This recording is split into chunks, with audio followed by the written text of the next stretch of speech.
Start करते हैं students. हम लोग यूनिट फर्स्ट स्टडी कर रहे थे एंड काफ़ी टॉपिक्स हम लोगों ने स्टडी कर लिया था। ये डेटा ट्रांसफ़र स्कीम्स तक का हम लोगों ने क्वेश्चन स्टडी कर लिया था यूनिट फर्स्ट में।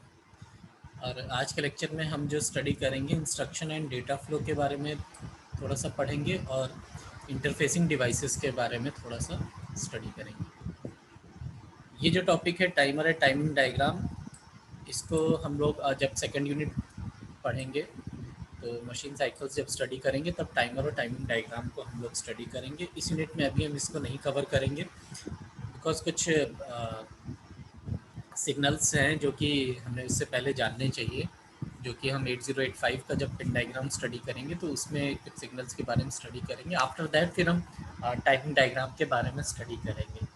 तो उससे पहले हम कुछ सिग्नल्स के इंफॉर्मेशन गैदर कर लें पहले, जब हम 8085 के बारे में पढ़ लेंगे तब फिर स्टार्ट करेंगे। तो आज हम लोग ये इंस्ट्रक्शन एंड डेटा फ्लो और इंटरफेसिंग डिवाइसेस ये दोनों टॉपिक स्टडी कर लेते हैं, फिर सेकेंड यूनिट स्टार्ट करेंगे।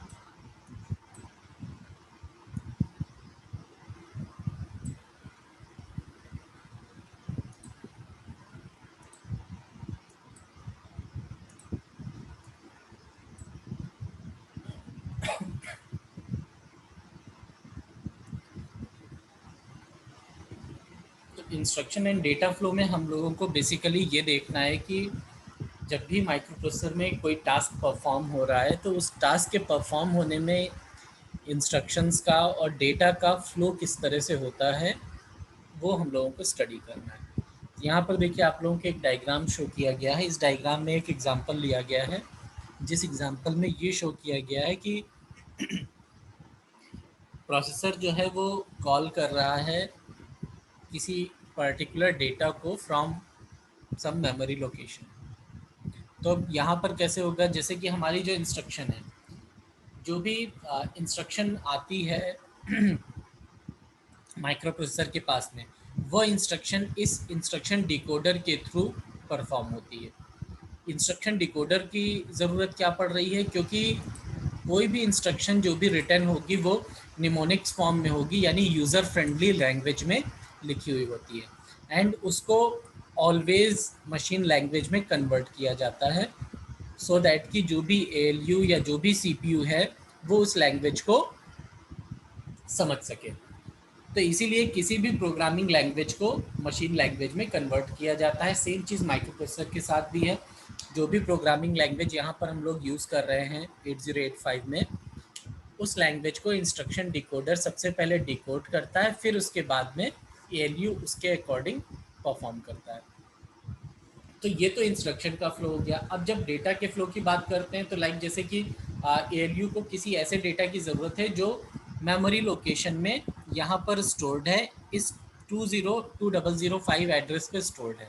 और डेटा क्या स्टोर्ड है, 4F डेटा स्टोर्ड है। ये 8 बिट का डेटा यहाँ पर स्टोर किया गया है, उसका एड्रेस ये गिवन है।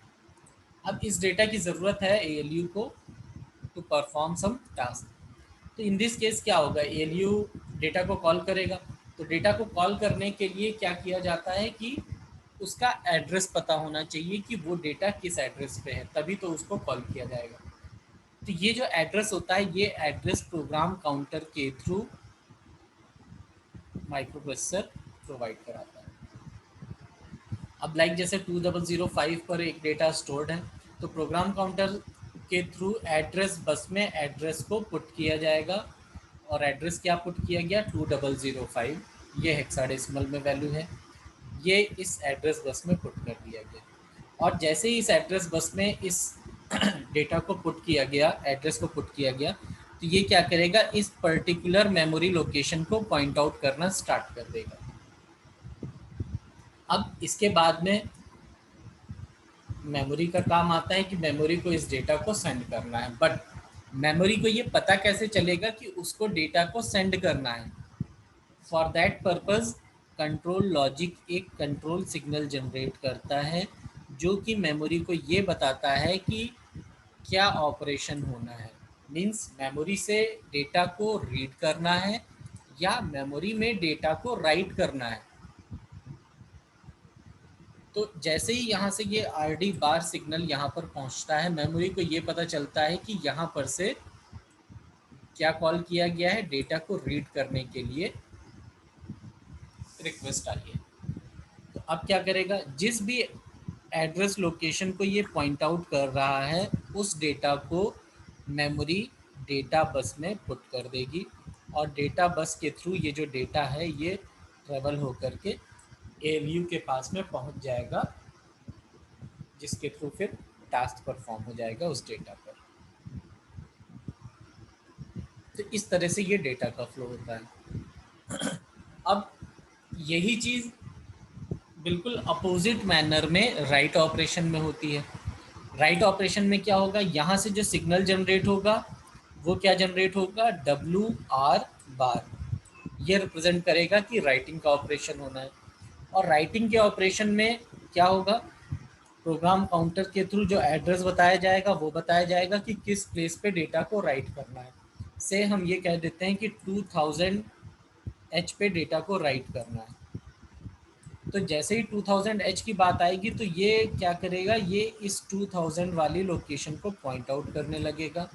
यहाँ से मेमोरी को ये पता चला कि डेटा को राइट करना है, और अगर डेटा को इस लोकेशन पे राइट करना है तो इसको कहीं से डेटा मिलना चाहिए। डेटा कहाँ से मिलेगा, data always travel through data bus. तो इन दिस केस क्या होगा कि ALU ने पहले से ही किसी डेटा को इस एड्रेस बस में पुट कर दिया होगा, और वो डेटा यहाँ से ट्रेवल होकर के इस तरह मेमोरी के पास पहुँच जाएगा, और मेमोरी उसको इस पर्टिकुलर लोकेशन में स्टोर कर लेगी। तो इस तरह से राइट का ऑपरेशन हो जाएगा। तो इस तरह से जो डेटा का फ्लो है वो डेटा का फ्लो इस तरह से माइक्रो प्रोसेसर में होता है। हमें मेमोरी को हमेशा ये बताना पड़ेगा कि रीडिंग का ऑपरेशन हो रहा है या राइटिंग का ऑपरेशन हो रहा है, उसी के अकॉर्डिंग मेमोरी वर्क करेगी। एंड मेमोरी को एड्रेस बताना भी बहुत ज़रूरी है, बिकॉज वो एड्रेसिंग सिस्टम के अकॉर्डिंग ही वर्क करेगा कि किस एड्रेस पे डेटा को रीड या राइट करना है।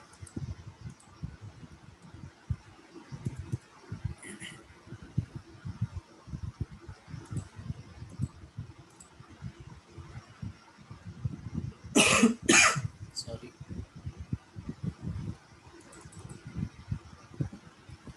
ठीक है, तो ये तो इंस्ट्रक्शन एंड डेटा फ्लो की बात हो गई। अब बात करेंगे इंटरफेसिंग डिवाइसेस की या IO डिवाइसेस की।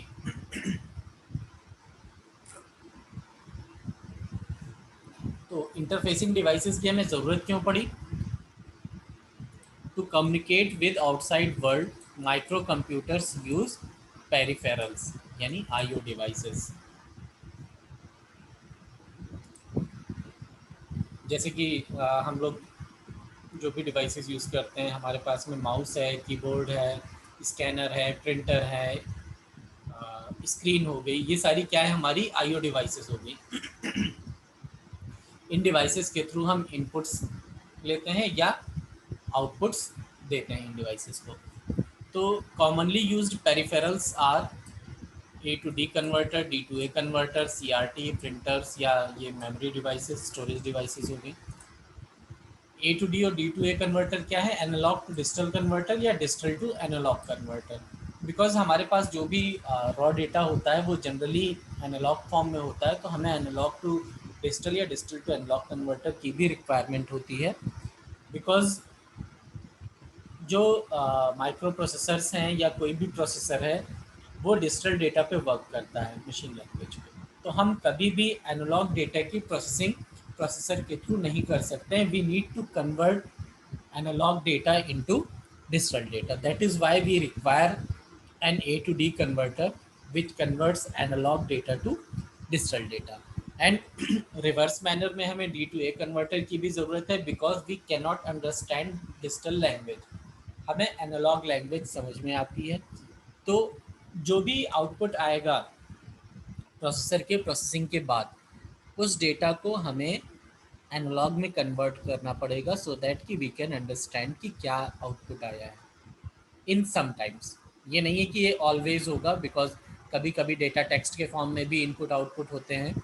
तो जब एनालॉग टू डिजिटल कन्वर्टर की ज़रूरत है या डिजिटल टू एनालॉग की ज़रूरत है तो ये कन्वर्टर्स यूज़ होते हैं। अदरवाइज जैसे डिस्प्ले डिवाइसेस हैं, जैसे टेक्स्ट के फॉर्म में डेटा आ रहा है तो उस केस में हम CRT यानी डिस्प्ले डिवाइस में भी डेटा को देख सकते हैं, या उसको प्रिंट कर करके भी उसे हम देख सकते हैं। सिमिलरली स्टोरेज डिवाइसेस की भी रिक्वायरमेंट रहती है, क्योंकि कभी कभी हमें क्या है कि डेटा को कहीं पर स्टोर करने की ज़रूरत पड़ती है, सो दैट कि हम इन फ्यूचर कभी उसको यूज़ कर सकें, तो हमें मेमोरी डिवाइसेस की भी ज़रूरत पड़ती है।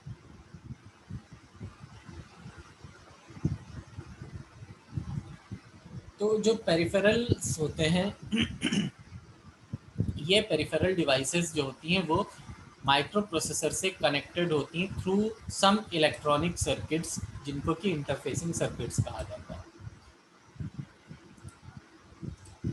इसीलिए किसी भी इलेक्ट्रॉनिक डिवाइस में हम लोग देखते हैं तो उसके प्रॉपर कनेक्टर्स और प्रॉपर उसका सर्किटरी हम लोगों के CPU में पहले से ही अवेलेबल रहता है, और उस सर्किट के या उस डिवाइस के करस्पॉन्डिंग सॉफ्टवेयर्स भी हम लोगों को ज़रूरत पड़ती है, कंपैटिबल सॉफ्टवेयर्स की।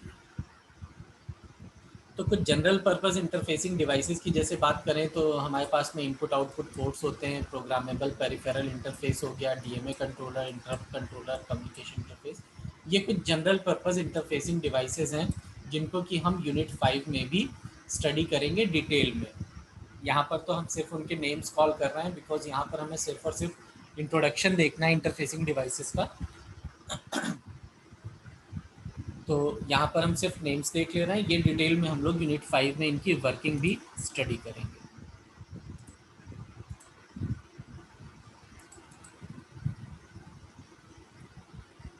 तो सम अदर डिवाइसेस जैसे कि ये CRT controller, optical disk controller, keyboard, display interface, ये भी कुछ डिवाइसेस है। अब बात करते हैं हम generation of control signals for memory and IO devices, क्योंकि ये जो पेरिफेरल्स यहाँ पर कनेक्टेड हैं, इंटरकनेक्टेड हैं, इनके लिए कुछ कंट्रोल सिग्नल्स भी जनरेट किए जाते हैं। जो कंट्रोल सिग्नल अभी हमने ऊपर वाले डायग्राम में भी स्टडी किया था, जिसमें रीड एंड राइट ऑपरेशन के लिए रीड और राइट सिग्नल जनरेट हो रहे थे। तो मेन ऑपरेशन यहाँ पर जो होता है वो हमारा यही है कि रीड राइट ऑपरेशंस हो रहे होते हैं डेटा के, और ये आइदर मेमोरी से होते हैं या इनपुट आउटपुट डिवाइसेस से होते हैं। तो 8085 RD बार और WR बार ये सिग्नल्स जनरेट करता है,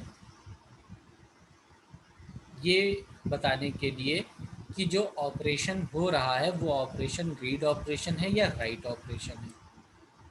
एंड एक सिग्नल और है जिसे IO/M बार के नाम से जाना जाता है, विच मीन्स कि जो ये ऑपरेशन कर रहे हैं हम, ये ऑपरेशन हम IO डिवाइसेस से करेंगे या मेमोरी से करेंगे, क्योंकि किसी एक ही प्लेस से ये ऑपरेशंस परफॉर्म हो सकते हैं। रीडिंग या राइटिंग का जो भी काम होगा वो काम एट अ टाइम किसी एक डिवाइस के थ्रू ही हो सकता है। इनपुट आ रहा है तो वो या तो IO डिवाइस से आएगा, इनपुट डिवाइस से आएगा, या तो फिर मेमोरी से आएगा। तो इसीलिए हमें किसी एक डिवाइस को सेलेक्ट करना होता है। फॉर दैट पर्पज़ ये IO/M बार ये सिग्नल जनरेट किया जाता है।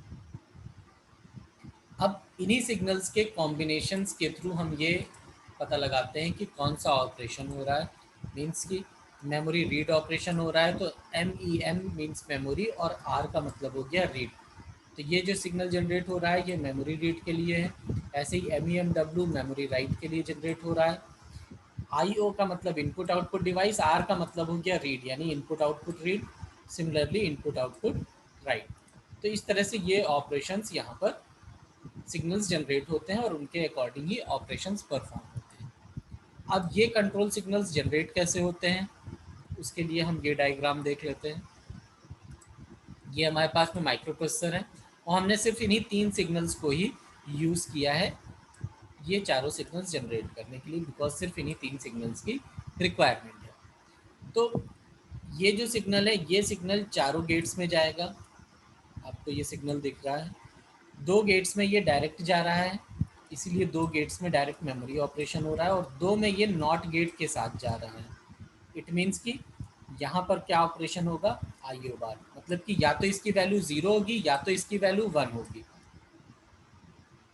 तो 0 और 1 के अकॉर्डिंग ही वर्क करेगा। जब इसकी वैल्यू 0 है तो मेमोरी ऑपरेशन हो रहा है, जब 1 है तो इनपुट आउटपुट डिवाइस से ऑपरेशन हो रहा है। सिमिलरली जब ये रीड सिग्नल जहाँ पर जा रहा है जिन दो गेट्स में, उन दोनों गेट्स में रीड ऑपरेशन हो रहा है। यहाँ देखिए रीड हो रहा है, यहाँ रीड हो रहा है। ऐसे ही ये जो राइट वाला सिग्नल है, राइट वाला सिग्नल जिस गेट में जा रहा है उस गेट में, उस गेट का जो आउटपुट है वो राइट ऑपरेशन कर रहा है। तो इस तरह से हम यहाँ पर सिग्नल्स को जनरेट कर रहे हैं, memory read, memory write, input output read या इनपुट आउटपुट राइट ऑपरेशंस करने के लिए।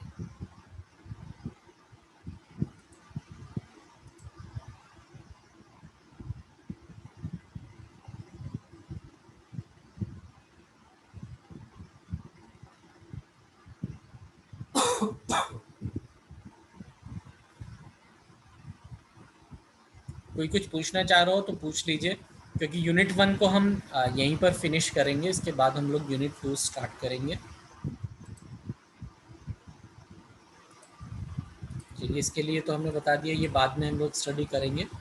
अब ये यूनिट 1 तो यहाँ पर फिनिश है, यूनिट 2 को स्टार्ट करेंगे। और यूनिट 2 में सबसे पहले पिन डायग्राम और internal architecture of 8085 micro processor हम लोग स्टार्ट करेंगे। तो आप लोगों को यूनिट 1 से, क्योंकि बहुत गैप भी अच्छा हो गया है, अगर कुछ पूछना हो तो आप लोग अभी पूछ लीजिए, अदरवाइज़ फिर हम यूनिट 2 को स्टार्ट करते हैं और 8085 का आर्किटेक्चर स्टडी करते हैं।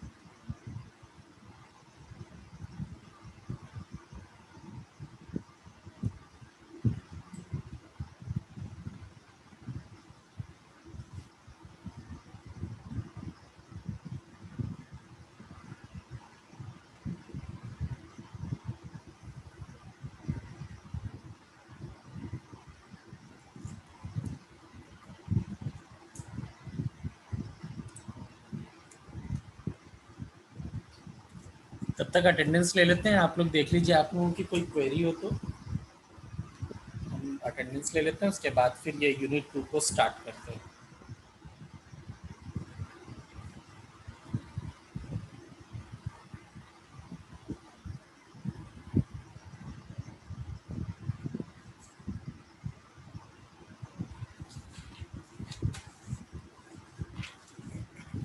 Roll number 58,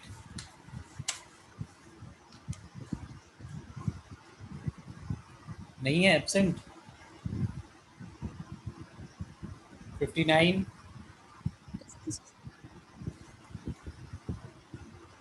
60,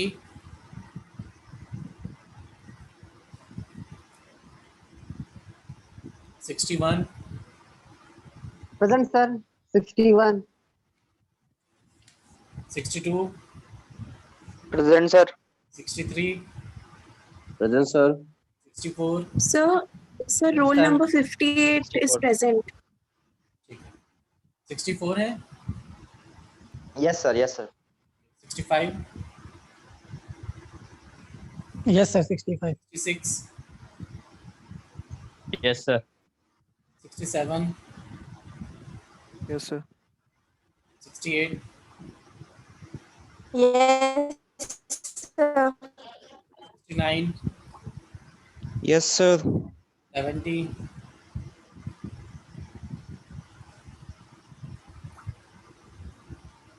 71, 72, Present, sir. 73, Yes, sir. 74, Present, sir. 75,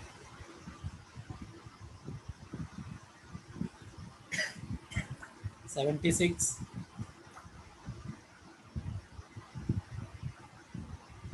77,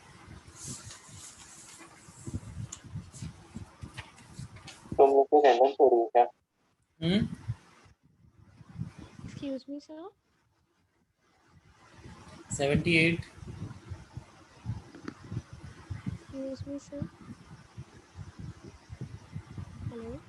79, Present, sir. 80, Present, sir. 81, Present, sir. 82,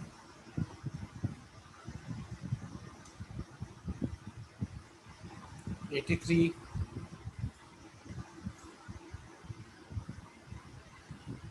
84, Present, sir. 85, Yes, sir. 86, Present, sir. 87,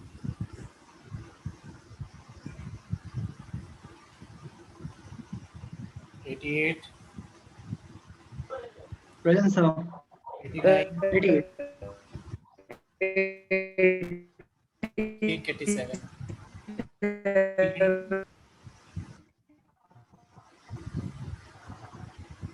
90, Present. 91, Present, sir. 92, Yes, sir. 93,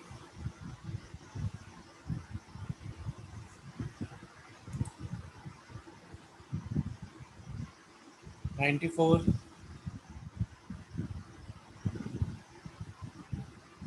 95, Present, sir. 96, 97, Present, 8, sir. Yes, sir. 99,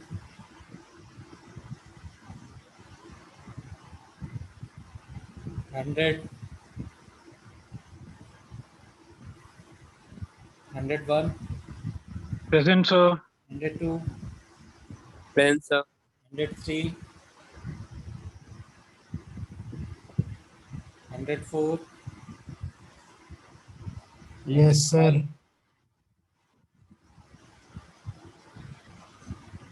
106, 107, Yes, sir. 108, Yes, sir. 109, Yes, sir. 110, Present, sir. 111, Present, sir. 12, 112, 113, Present, sir. 114, 115. Present, sir.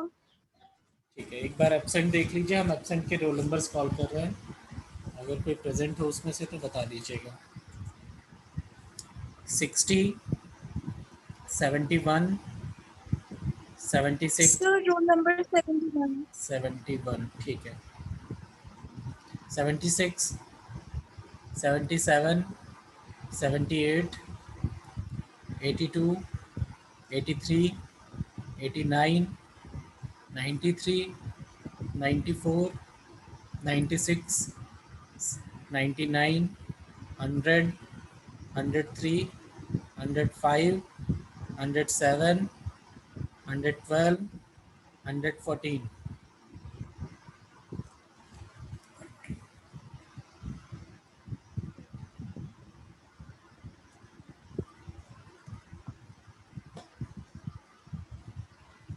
ठीक है, अब start करते हैं 8085 microprocessor का architecture.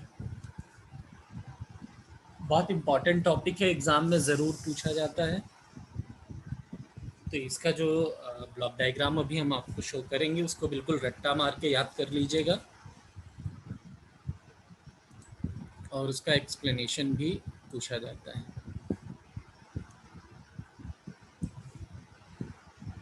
तो थोड़ा सा सबसे पहले इंट्रोडक्शन देख लेते हैं 8085 का। तो कंपनी तो सभी को पता है कि ये इंटेल ही बनाती है, जितने भी ये माइक्रो प्रोसेसर्स हम लोग स्टडी कर रहे हैं, 8085, 8086 भी स्टडी करेंगे, ये सब इंटेल ने डिज़ाइन किया। अब 8085 माइक्रो प्रोसेसर की बात करते हैं, तो it is an 8 bit micro processor. 8 bit का मतलब क्या हो गया कि इसमें जो डेटा बस है वो 8 बिट की डेटा बस यूज़ हो रही है। तो जब भी हम कितने बिट का माइक्रो प्रोसेसर है ये बोल रहे हैं, तो इट मीन्स कि this number of bit it is representing the data bus. इसके बाद अब क्योंकि ये सारे माइक्रो प्रोसेसर जो होते हैं एक आईसी के फॉर्म में होते हैं, और इस आईसी में जो नंबर ऑफ पिन्स हैं वो 40 पिन्स हैं 8085 में, यानी 40 कनेक्शंस इस माइक्रो प्रोसेसर में किए जाते हैं। एंड इस माइक्रो प्रोसेसर को 8085 को रन कराने के लिए 5 वोल्ट की डीसी सप्लाई की रिक्वायरमेंट होती है। एक पिन इसमें सप्लाई की भी होती है जिसमें कि हम 5 वोल्ट की डीसी सप्लाई कनेक्ट करते हैं। इसकी जो क्लॉक स्पीड है या क्लॉक फ्रीक्वेंसी है वो 3 मेगाहर्ट्ज़ की क्लॉक फ्रीक्वेंसी है, और जो क्लॉक साइकिल है वो 320 नैनो सेकेंड्स है। फ्रीक्वेंसी और टाइम में आप जानते होंगे कि इन्वर्स रिलेशन होता है, F = 1/T। इसीलिए जितनी ज़्यादा फ्रीक्वेंसी होगी क्लॉक साइकिल उतनी कम होगी। एंड ये जो क्लॉक स्पीड है या क्लॉक की फ्रीक्वेंसी है, यही फ्रीक्वेंसी ये बताती है कि जो भी ऑपरेशन हो रहा है वो ऑपरेशन किस स्पीड से होगा। जितनी ज़्यादा ये फ्रीक्वेंसी होगी प्रोसेसर उतना स्पीडली वर्क करेगा। आजकल के जो प्रोसेसर आ रहे हैं वो गीगाहर्ट्ज़ की रेंज में आते हैं, एंड जनरली ये जो रेंज होती है 2.4 या 2.6, 2.8, 2.9 गीगाहर्ट्ज़ होती है। तो जितनी ज़्यादा ये फ्रीक्वेंसी होगी प्रोसेसर की स्पीड उतनी ज़्यादा होगी। ये 3 मेगाहर्ट्ज़ है, यानी 3 × 10⁶ हर्ट्ज़ की फ्रीक्वेंसी है। और वहीं पर जब हम इस फ्रीक्वेंसी की बात करेंगे तो ये क्या होगी 2.4 × 10⁹ गीगाहर्ट्ज़। तो अगर हम इन दोनों को कंपेयर करेंगे 3 मेगाहर्ट्ज़ और आज की जो फ्रीक्वेंसी है 2.4 गीगाहर्ट्ज़, तो स्पीड में कितना वेरिएशन है, 1000 टाइम्स का वेरिएशन है। तो आजकल के जो प्रोसेसर्स हैं वो 1000 टाइम्स इस 8085 से ज़्यादा फास्ट वर्क करते हैं। और इसी के अकॉर्डिंग जो क्लॉक साइकिल है, क्लॉक पल्स कुछ इस तरह की क्लॉक पल्स होती है, और किसी भी ऑपरेशन को माइक्रो प्रोसेसर में परफॉर्म करने के लिए कुछ क्लॉक साइकिल्स की रिक्वायरमेंट होती है। लाइक जैसे कि मान लीजिए कि एक क्लॉक पल्स हो गई ये T1, जब एक पल्स कंप्लीट हो गई यहाँ पर, फिर ये T2 हो गई क्लॉक पल्स, फिर ये T3 हो गई। इस तरह से नंबर ऑफ़ क्लॉक पल्सेस होती हैं। एंड किसी भी टास्क को परफॉर्म करने के लिए कंप्लीट होने में कितनी क्लॉक साइकिल्स लग रही हैं ये हम लोग कैलकुलेट करते हैं माइक्रो प्रोसेसर।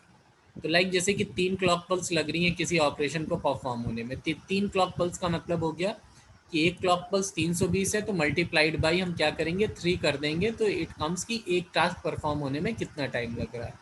तो ये लगभग 1000 नैनो सेकेंड्स के आसपास आ जाएगा, 1000 × 10⁻⁹ सेकेंड्स। और यही चीज़ जब हम गीगाहर्ट्ज़ की फ्रीक्वेंसी की बात कर रहे हैं, यहाँ पर जब हम F = 1/T कैलकुलेट करेंगे तो क्या होगा, ये 320 नैनो सेकेंड जो है ये और ज़्यादा कम हो जाएगा जब इस फ्रीक्वेंसी पे हम आ जाएंगे। तो इट मीन्स कि क्या है, ये 3 क्लॉक पल्स में टाइम कितना लगेगा, और ज़्यादा कम टाइम लगेगा। दैट इज़ वाई कि माइक्रो प्रोसेसर या किसी भी प्रोसेसर को उसकी क्लॉक स्पीड के अकॉर्डिंग हम ये टाइम कैलकुलेट कर सकते हैं कि उसको कितना टाइम लगेगा किसी भी टास्क को परफॉर्म करने में के लिए। तो जितनी ज़्यादा स्पीड होगी उतना कम टाइम लगेगा प्रोसेसर को किसी भी टास्क को परफॉर्म करने के लिए। अब इस माइक्रो प्रोसेसर की बात करते हैं 8085 की, तो यहाँ पर 80 बेसिक इंस्ट्रक्शंस हैं और टोटल 246 ऑप कोड्स हैं। ऑप कोड्स क्या होते हैं, ऑपरेशनल कोड्स, यानी क्या ऑपरेशन परफॉर्म करना है माइक्रो प्रोसेसर के उसके कोड्स। तो वो कोड्स हम लोग राइट करते हैं, वो जो है अभी हम लोग जब इसकी 8085 की इंस्ट्रक्शन स्टडी करेंगे तो उसमें हम वो ऑप कोड्स को भी स्टडी करेंगे। अब इसके बाद में फिर नेक्स्ट पेज पे इसका ब्लॉक डायग्राम है 8085 का, जिसमें कि उसके सारे ब्लॉक डायग्राम शो किए गए हैं, कौन कौन से इंपॉर्टेंट पार्ट्स हैं। तो it consist of 3 main sections, जिसमें से एक हमारा ALU का सेक्शन है, अर्थमेटिक लॉजिकल यूनिट का। सेकंड सेक्शन है टाइमिंग एंड कंट्रोल यूनिट का, जिसका काम सारी कंट्रोलिंग का है। और थर्ड सेक्शन है सेट ऑफ रजिस्टर्स का, जिसमें कि कुछ रजिस्टर्स आ जाते हैं जिनको कि किसी भी ऑपरेशन में डेटा को टेम्परेरी स्टोर करने के लिए यूज़ किया जाता है। तो ये 3 मेन पार्ट्स हैं 8085 माइक्रोप्रोसेसर के स्ट्रक्चर के।